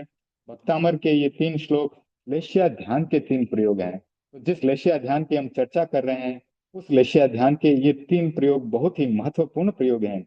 हम केवल स्तुति करें किंतु स्तुति का जो आराध्य है उसके साथ तादात्म्य स्थापित न करें, तो समापत्ति न करें तो स्तुति का अर्थ कम हो जाता है। तो जिस समय कुंदावदात इस श्लोक का पाठ करें उस समय कुंद का फूल भी सामने आ जाए, डूलता हुआ चंवर भी सामने आ जाए, मेरु के शिखर से गिरने वाला पानी का झरना भी सामने आ जाए, यह समापत्ति हो जाए तो स्तुति करने वाला जहां पहुंचना चाहता है वहां सुविधा से पहुंच जाता है।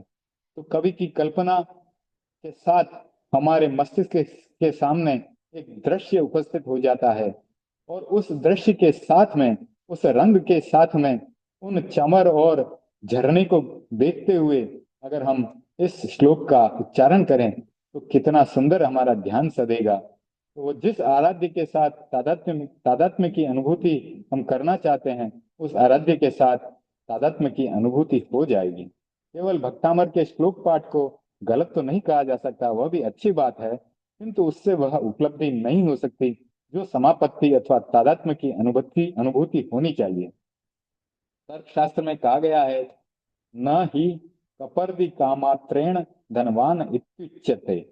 व्यक्ति के पास एक कपर्दिका या कोड़ी है तो कोड़ी कोई धन नहीं है और प्राचीन समय में सिक्के के रूप में चलती थी, किंतु कपर्दिका मात्र से कोई धनवान नहीं कहलाता। तो एक कोड़ी के साथ कल तुलना की गई है सिर्फ उच्चारण की। लेकिन उच्चारण के साथ अगर भावना जुड़ गई, इस प्रकार का दृश्य मस्तिष्क में आ गया, भक्ति भाव जुड़ गया, तो उसे फिर धनवान कहने में कोई हर्जा नहीं है। तो कौड़ी की जो तुलना की गई सिर्फ उच्चारण से और भक्ति भाव से उच्चारण के साथ जो भक्ति की जाती है, उसकी कल्पना की गई धनवान व्यक्ति के साथ। तो इसी प्रकार केवल स्तोत्र के पाठ से कोई भक्त नहीं कहलाता।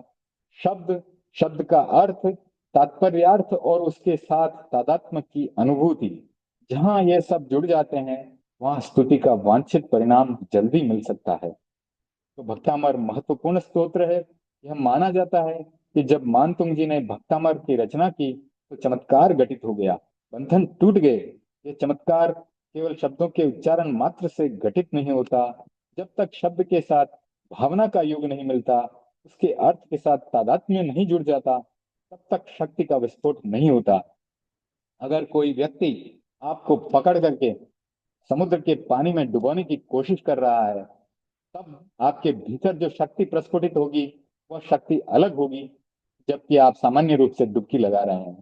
तो जब आपके विरोध में कोई बड़ा ताकतवर व्यक्ति लगा हुआ है, तब आपके भीतर से जो शक्ति फूटेगी, वह बहुत ज्यादा होगी। तो जब हम मंत्र के उच्चारण के साथ तादात्म्य और अपनी भक्ति भावना को जोड़ देंगे, तो उसके भीतर से शक्ति का विस्फोट होगा। पांच तत्वों के पांच बीज मंत्र माने जाते हैं, यम, वम, रम, लम और हम। इन बीज मंत्रों में शक्ति आती है भावना के द्वारा। भावना पुष्ट होती है तो ये मंत्र शक्तिशाली बन जाते हैं।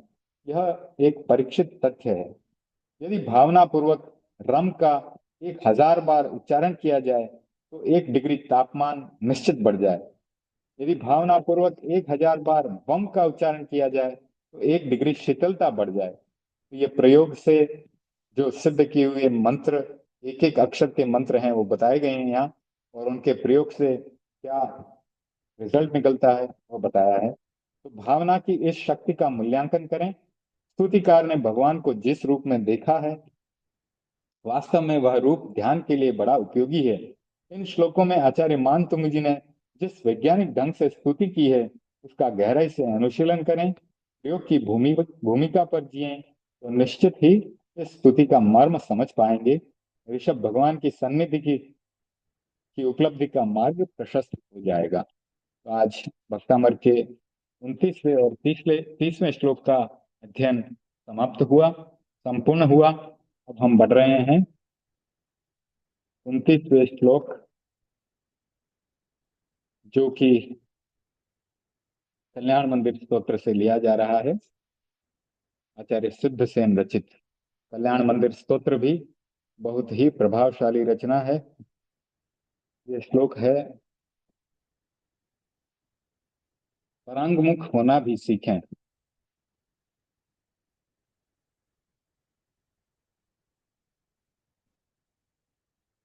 त्वं नाथ जन्म जलधेर विपरांग मुखोपि यत तारयस्य सुमतो निज पृष्ठ लग्नान युक्तम हि पार्थिव निपश्य सतस्तद्वेव चित्रम विभो यदसि कर्म विपाक शून्य। तो हे नाथ, संसार समुद्र से विमुख होने पर भी अपनी पीठ से संलग्न, जिन भगवान के द्वारा आसेवित ज्ञान आदि के मार्ग का अनुगमन करने वाले अपनी पीठ से संलग्न प्राणियों को पार पहुंचाते हो, तो भगवान के लिए कहा जा रहा है कि भव समुद्र, जन्म जलदेह, जन्म जलदेह का अर्थ है भव समुद्र। तुम नाथ यानी हे नाथ, जन्म जलधेर विपरांग मुखोपि, तो इसका संधि विच्छेद करेंगे तो जन्म जलदेह और विपरांग मुखो अपि, ऐसे आएगा शब्द। तो जन्म जलदेह का मतलब है भव समुद्र, और विपरांग मुखोपि यानी इस भव समुद्र से आप तो परांग मुख हैं, प्रतिकूल हैं, क्योंकि आप तो इसे छोड़ करके चले गए हैं। फिर भी अपनी पीठ से संलग्न यानी आपके आश्रित जितने भी प्राणी हैं, उनको आप इस बहु समुद्र से पार पहुंचा देते हैं। यत तारयस्य सुमतो, यत और तारयसी, जैसे इसका संधि विच्छेद आएगा, तो आप उन भव जल में डूब रहे प्राणियों को, जो आपकी भक्ति करते हैं, उनको अपनी पीठ पर ले करके उनको तार देते हैं। युक्तम ही पार्थिव निपश्य सतस्तवेव चित्रम विभो यदसि कर्म विपाक शून्य। तो हे नाथ, संसार समुद्र से विमुख होने पर भी अपनी पीठ से संलग्न प्राणियों को आप पार पहुंचाते हैं। पार्थिव निप होने के कारण आपके लिए यह उचित ही है। विभो, आश्चर्य यही है कि गड़ा विपाक सहित है और आप कर्म विपाक से रहित हो। तो जो प्राणी हैं वे तो कर्मों के विपाक के साथ हैं और आप कर्म विपाक से रहित हैं, कर्म शून्य हैं। तो अब इसका पूरा अच्छे से विस्तार से अर्थ करते हैं। जिस व्यक्ति का शब्दकोश समृद्ध होता है उसे विचारों की अभिव्यक्ति देने में बहुत सुविधा हो जाती है। तो संस्कृत के आप एक एक जो शब्द यहाँ पर देख रहे हैं, तो कितने विद्वान होंगे आचार्य सिद्धसेन। उनको संस्कृत का प्रकांड पंडित कहा गया है। उस समय के प्रकांड पंडित थे संस्कृत के। और उनका शब्दकोश कितना बड़ा होगा। तो जब शब्दकोश छोटा होता है, व्यक्ति शब्दों को ही नहीं जानता, तो अभिव्यक्ति कैसे देगा। तो ज्यादा विचार भी नहीं कर सकता, ज्यादा बोल भी नहीं सकता। तो वक्ता तभी मुक्त भाव से बोल सकता है जब उसका शब्दकोश समृद्ध होता है। हम आचार्यों को देखते हैं कि बिना कोई तैयारी किए वे घंटों तक बोल सकते हैं। अभी यहाँ पर जो बापा जी आए हुए हैं, राकेश जी, तो वो भी घंटों घंटों तक बोलते हैं। और आपको वो स्माइलिंग, मतलब आपको आपके भीतर ऐसी ऐसे वाणी से वो बोलते हैं, ऐसे विचारों को वो प्रस्तुत करते हैं कि आप शांति से बैठेंगे नहीं, आप हंसते ही रहेंगे पूरे प्रवचन में। तो ऐसा उनका प्रवचन होता है। तो हर प्रवचनकार की एक वक्तृत्व कला होती है। उनके बोलने की कला से आप मुग्ध हो जाते हैं। किसी का बोलने का जो है ढंग ऐसा होता है कि आप स्माइल किए बिना, मुस्कान के बिना रह नहीं सकेंगे। किसी का बोलने का ढंग ऐसा होता है कि आप उसके शब्दों की गहराई में उतर जाएंगे, आप पूरे ध्यान में लग जाएंगे। तो हर वक्ता की अलग अलग कला है। तो कहा गया है कि जिसका शब्द को समृद्ध होता है वह मुक्त भाव से बोल सकता है। लेखक तभी अच्छा लिख सकता है जब उसका शब्दकोश समृद्ध होता है। विचारक भी तभी विचार कर सकता है जब उसका शब्दकोश समृद्ध होता है। कवि के लिए भी यह नियम लागू होता है। जिसका शब्दकोश समृद्ध है वही अच्छी काव्य रचना कर सकता है। साधारण तुकबंदी के लिए भी अच्छे शब्दों की जरूरत होती है। तो वह काव्य में शब्दों को इस प्रकार से संयोजित करता है कि अपने आप नए नए तथ्यों की अभिव्यक्तियां हो जाती है। तो आचार्य सिद्धसेन का शब्दकोश बहुत समृद्ध था, विचार शक्ति भी समृद्ध थी और कवित्व भी समृद्ध था। बहुत बड़े कवि थे, इन सारी शक्तियों से संपन्न थे। इसलिए स्तुति करते करते एक नई कल्पना अवतरित अवतरित हो गई। ये प्रस्तुत श्लोक में कह रहे हैं, प्रभु यह विचित्र बात है कि आप संसार समुद्र से विपरांगमुख हो गए हैं, फिर भी निज पृष्ठ लग्नान जो आपके पीछे लगे हुए हैं उन्हें आप तार रहे हैं। तो भगवान के पीछे लगना भी एक अच्छी बात है, क्योंकि भगवान जो जो उनके पीछे लगे हैं उनको तार देंगे, इस भवसागर से पार पहुंचा देंगे। तो दो शब्द हैं, सम्मुख और परांगमुख। सम्मुख यानी जो सामने है, परांगमुख यानी विपरीत हो गए हैं, उल्टे हो गए हैं। तो एक ओर आप विपरांगमुख हैं, दूसरी ओर आप तार रहे हैं। तो आपने ज्ञान दर्शन चरित्र और तप का जो मार्ग बताया है, उस मार्ग पर चलने वाले जो लोग हैं वास्तव में वे आपके पीछे लगे हुए हैं, आपका अनुसरण कर रहे हैं, पृष्ठ लग्न है। जो शब्द आया निज पृष्ठ लग्नान, तो वे आपका अनुसरण कर रहे हैं, आपके पीछे लगे हुए हैं। हर शब्द का अलग से अर्थ निकलता है और कई बार तो कई कई अर्थ निकलते हैं। तो आप उन लोगों को तारते हैं। एक शब्द आता है चोखा। चोखा यानी कि अच्छा, और चोखा यानी कि चावल। कहीं पे उसको चावल कहा गया, कहीं पे उसको अच्छा कहा गया। तो इस प्रकार शब्दों के अनेक अर्थ निकल जाते हैं। तो आप उन लोगों को तारते हैं, ये कैसे हो सकता है। आप संसार से तो परांगमुख हो गए, संसार से हट गए, अलग हो गए, लेकिन संसार समुद्र में जो प्राणी हैं, भवी प्राणी हैं, जो आपके पीछे लगे हुए हैं, उनको आप तार देते हैं। तो एक प्रश्न खड़ा कर दिया कवि ने। कवि विमर्श पूर्वक अपने मंतव्य के संदर्भ में कहते हैं, युक्तम, यह उचित हो रहा है, सही हो रहा है, और ऐसा हो सकता है कैसे। कवि दृष्टांत के साथ इसकी यौक्तिकता को सिद्ध करते हैं। पार्थिव निपश्य सतस्त देव, तो मिट्टी के घट को जल में औंधा कर दो, उसे पकड़कर आदमी नदी पार कर लेता है। और गड़ी उसी गड़े को सीधा रखो तो गड़े के द्वारा नदी को पार नहीं किया जा सकता। गड़े को सीधा रखते ही उसमें पानी भर जाएगा और वह जल में डूब जाएगा। अगर उसी गड़े को ऊंधा रख दो, उल्टा रखो, तो उसके उसको पीछे से पकड़ने वाला आदमी गड़े के साथ तैरकर उस पार पहुंच जाता है। तो इस कल्पना में एक विरोधाभास भी है कि आप संसार के सम्मुख नहीं हैं, संसार से विमुख हैं। पंचपद वंदना का जो रूप राजस्थानी भाषा में रहा है, उसका एक पद है, संसार स्यों अपूठा और मोक्ष स्यों सामा। यानी संसार से अपूठा यानी कि संसार से उल्टे चल रहे हैं, मतलब संसार को आपने छोड़ दिया है, संसार को पीठ दिखा दी है, और मोक्ष को आपने सामने कर लिया है, मोक्ष को सामने रखते हैं। तो आप जन्म जलधि से विपरांगमुख हैं, फिर भी आपकी यह करुणा है कि जो भी आपके पीछे लगे हुए हैं, आप द्वारा निर्दिष्ट मार्ग की आराधना करते हैं, अनुसरण करते हैं, उनको आप तार देते हैं। जो गड़ा होता है वह भी पीछे लगे लगे हुए व्यक्ति को तार देता है, सम्मुख को नहीं तारता। यदि गड़े को सामने कर दें तो वह डुबो देगा और उसमें पानी भर जाएगा, और गड़ा विपरांगमुख होकर के उल्टा करके ही तार सकता है। इसका कारण भी स्पष्ट है। कवि कहते हैं कि आप भी पार्थिव निप हैं और गड़ा भी पार्थिव निप है। जो पृथ्वी की रक्षा करने वाला है वह पार्थिव निप है। तो जो पृथ्वी मिट्टी से बनता है वह भी पार्थिव निप है। तो जब गड़ा विपरांग मुख होकर तार सकता है तो फिर आप क्यों नहीं तार सकते। तो पार्थिव निप के भी दो अर्थ कर दिए गए, एक तो पृथ्वी की रक्षा करने वाला और एक जो पृथ्वी से बनने वाला। तो इस प्रकार से किसी शब्द के अर्थ अनेक हो सकते हैं। तो गड़े की स्थिति का विश्लेषण करते हुए आचार्य सिद्ध सेन कहते हैं, जो गड़ा है वो विपाक युक्त है, विपाक शून्य नहीं है। गड़ा तभी तार सकता है जब उसका विपाक हो जाए, कच्चा गड़ा कभी नहीं तार सकता। जिस घट को पका लिया, विपाक युक्त कर लिया, वही जल से तारने में समर्थ हो सकता है। आश्चर्य की बात यह है कि आप कर्म विपाक से शून्य हैं, फिर भी तार रहे हैं।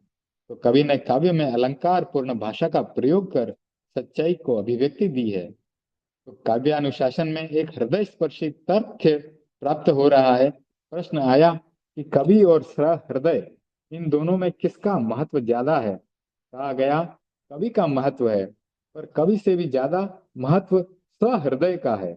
जो काव्य के मर्म को समझने वाला है, मर्मज्ञ है, उस सहृदय व्यक्ति का ज्यादा महत्व है। कवि है पर अगर सहृदय नहीं है, काव्य के मर्म को समझने वाला नहीं है, तो उसका महत्व क्या होगा। कहा गया है कि भैंस के सामने वीणा या मृदंग बजाने जैसा उपक्रम हो जाएगा।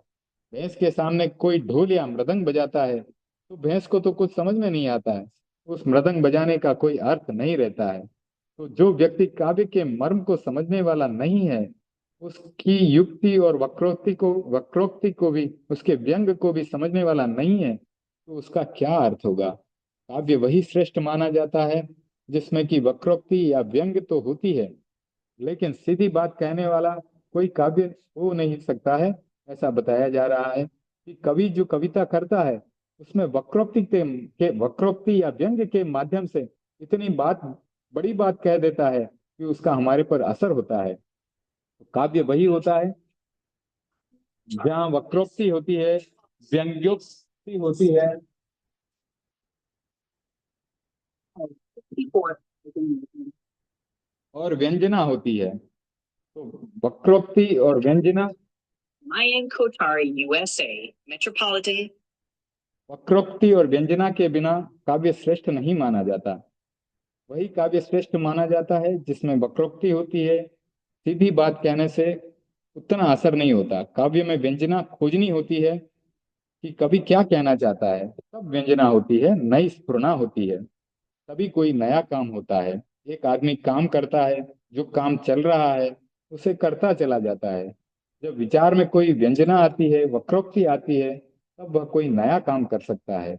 एक कुम्हार घड़ा बनाता था, उसने कुछ समय बाद चिलम बनाना शुरू कर दिया। चिलम बकने बिकने लगी, अच्छी कमाई भी हुई। एक दिन चिलम बनाते बनाते एक व्यंजना दिमाग में प्रस्फुरित हो गई कि मुझे तो मूल का काम करना चाहिए। एक विचार परिवर्तन हुआ, नया चिंतन आया कि अब मुझे चिलम नहीं बनाना है, घड़ा बनाना है। मिट्टी को चाक पर चढ़ाया, घड़ा बनाया, पकाया। एक आदमी ने उसे खरीद लिया और अपने घर के सामने पानी भरकर रख दिया। राहगीर आते हैं, उस पानी को पीते हैं, उनकी प्यास बुझती है और कलेजा ठंडा हो जाता है। कुमार ने सोचा, कितना अच्छा हो गया, मैं चिलम बनाता तो दूसरों के हृदय को जलाने वाली वस्तु बनाता, क्योंकि चिलम में आग के साथ तंबाकू रखी जाती है। उसके धुएं को लोग खींचते हैं, तो उससे हार्ट के ऊपर बहुत असर होता है, फेफड़ों पर भी बहुत असर होता है। तो मैं दूसरों के हृदय को जलाने में निमित्त बनता। अब मैं घड़े बना रहा हूँ तो दूसरों के कलेजे को ठंडा करने वाली वस्तु बना रहा हूँ। मैं दूसरों के हृदय को ठंडा करने में निमित्त बन रहा हूँ। ये विचार परिवर्तन, कार्य परिवर्तन तब हुआ जब उसके मन में व्यंजना स्फुरित हुई। यदि व्यंजना स्फुरित नहीं होती तो वह चिलम ही बनाता रहता। व्यंजना विचार परिवर्तन का आधार बन गई। संस्कृत में वही काव्य अच्छा माना जाता है जिसमें वक्रोक्ति होती है, व्यंजना होती है। तो आचार्य सिद्धसेन जी ने अपने काव्यों में वक्रोक्तियों का प्रयोग किया, व्यंग का प्रयोग किया, व्यंजना का प्रयोग किया और उसमें सफल भी हुए। प्रस्तुत श्लोक इसका एक साक्ष्य है। कवि ने कितने मर्म की बात कही है कि आप संसार समुद्र से परांगमुख हैं, इसलिए तार रहे हैं। यदि आप संसार के सम्मुख होते, संसार में डूबे होते तो तार नहीं सकते थे। तो जो संसार के सम्मुख होता है वह जन्म और मरण की परंपरा को बढ़ाता है। ये श्लोक हर व्यक्ति के लिए यह बोध पाठ देता है कि वह सदा संसार के सम्मुख न रहे, संसार से अपूठा होना भी सीख जाए, विमुख होना भी सीख जाए। दूसरी बात, जो गड़ा विपाक युक्त होता है वही तार सकता है, और आप कर्म विपाक से शून्य होकर भी तार रहे हैं, यह आश्चर्य की बात है। स्तुतिकार स्तुति करते करते क्या काव्य कलना में कौशल का प्रयोग करने लगे। शब्द अलंकार, अर्थ अलंकार, इन सब में ऐसे खो गए कि उसे सहजतया समझना भी कठिन हो गया। यदि गहराई में जाएं तो ये समझने में कठिनाई नहीं होगी कि स्तुतिकार ने स्तुति के बहाने अपने काव्य कौशल का परिचय ही नहीं दिया है, जीवन की सफलता के सूत्रों को भी प्रस्तुत किया है। प्रस्तुत प्रस्तुत श्लोक का संदेश यह है कि वही व्यक्ति अपने जीवन में सफल होता है जो परांगमुख होना भी जानता है। केवल सम्मुख रहने वाला सफल नहीं हो सकता। चाहे डॉक्टर है, जननेता है, साधु है, जो भी विमुख होकर काम नहीं कर सकता वह सफल नहीं हो सकता। उन्हें परांगमुख होना भी सीखना चाहिए। जो व्यक्ति सदा भोग के सम्मुख रहता है, धन और पदार्थ के सम्मुख रहता है, वह कभी परमार्थ का काम नहीं कर सकता। महान परमार्थ का काम वही कर सकता है जो धन, पदार्थ और भोग की आसक्ति से परांगमुख होना भी जानता है, उससे ऊपर उठना जानता है। जिस प्रकार परांगमुख घड़ा पार उतार सकता है, उसी प्रकार जो परांगमुख होना जानता है वह समस्या का पार पा सकता है। यदि हम परांगमुखता के इस मर्म को समझ सकें तो अपने जीवन की बहुत सी समस्याओं को सुलझा सकते हैं। तो आज ये 29वां श्लोक, इसका अध्ययन पूरा हुआ और आज का स्वाध्याय भी हम यहीं पे पूरा करेंगे, क्योंकि आगे एक प्रवचन है राकेश बप्पा जी का फेस्टिवल सिटी में, इंटरकॉन्टिनेंटल होटल में। तो उसे भी सुनने का जो है प्रयास हम करेंगे। तो कोई प्रश्न है तो पूछ सकते हैं, नहीं तो परम पूज्य गुरुदेव की आज्ञा से सुने मंगल पाठ।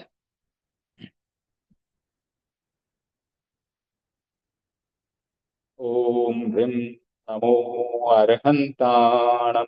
ओम ह्रीं नमो सिद्धाणम्। ओम ह्रीं नमो आयर्याणम्। ओम ह्रीं नमो वच्छायाणम्। ओम ह्रीं नमो लोये सब्ब साहुणम्।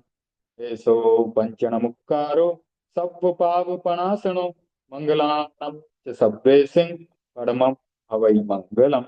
चत्तारि मंगलम्, अरहन्ता मंगलम्, सिद्धा मंगलम्, साहु मंगलम्, केवली पणत्तो धम्मो मंगलम्। चत्तारि लघुत्तमा, अरहन्ता लघुत्तमा, सिद्धा लघुत्तमा, साहु लघुत्तमा, केवली पणत्तो धम्मो लघुत्तमो। चत्तारि शरणं पवज्जामि, अरहन्ते शरणं पवज्जामि, सिद्धे शरणं पवज्जामि, साहु शरणं पवज्जामि, केवली पणत्तं धम्मं शरणं पवज्जामि। धम्मो मंगलमुक्तिर्थम्, अहिंसा संयमो तव देवादितं नमस्सन्ति यस्य धम्मे सयामणो चैत्ता भारं वासं चक्रवर्ती महिड्यो सन्ति सन्ति करे लोये पत्तो गई मणोत्तरम्। देवदानव गंधर्वा जख रक्षस किन्नरा त्वं भयारिं नमस्सन्ति दुःखरं ये करन्ति तम् सर्वमङ्गलमाङ्गल्यं सर्वकल्याणकारणं प्रधानं सर्वधर्माणां जैनं जयति शासनं मङ्गलं भगवान् वीरो मङ्गलं गौतमो गणि मङ्गलं स्थूलिभद्राद्या जैनधर्मोऽस्तु मङ्गलं मङ्गलं मतिमान भिक्षु मङ्गलं भारमल्लक मङ्गलं रायचन्द्राद्य मङ्गलं तुलसी गुरु महाप्रज्ञोऽस्तु मङ्गलं महाश्रमणोऽस्तु मङ्गलं हेरापन्थोऽस्तु मङ्गलं विघ्नहरण मंगलकर स्वाम भिक्षुनो नाम गुण मोलक सुमरण किया करे चिंत्या काम विघ्न हरण मंगल करण स्वाम भिक्षुनो नाम गुण मोलक सुमरण किया करे चिंत्या काम विघ्न हरण मंगल करण स्वाम भिक्षुनो नाम गुण मोलक सुमरण किया सरे चिंत्या काम सरे चिंत्या काम सरे चिंत्या काम अंगूठे अमृत बसे लब्ध तना भंडार श्री गुरु गौतम सुमरिये मन वांछित फलदाता मन वांछित फलदाता। ओम अर्हम। जय जिनेन्द्र। आप सबको जुड़ने के लिए धन्यवाद। आज का मीटिंग संपन्न करेंगे।